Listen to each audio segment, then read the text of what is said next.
যেদিন আজরাইল রূহ কবজ করে, এই বেটা, সেই দিনও নবী আমার আম্মা জান আয়েশাকে বলছে, আয়েশা, আমি আমার বন্ধুর কাছে চলে যাচ্ছি, আমার উম্মতরে আমার আখিরি ওসিয়ত বলে দিও, আমার উম্মত যেন নামাজ ঠিক রাখে, নামাজ ঠিক রাখে, নামাজ ঠিক রাখে।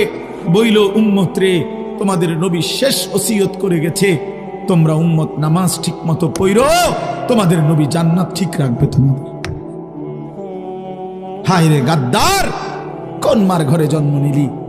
বেনামাজি সন্তান, কোন বাপের ঘরে জন্ম নিলি?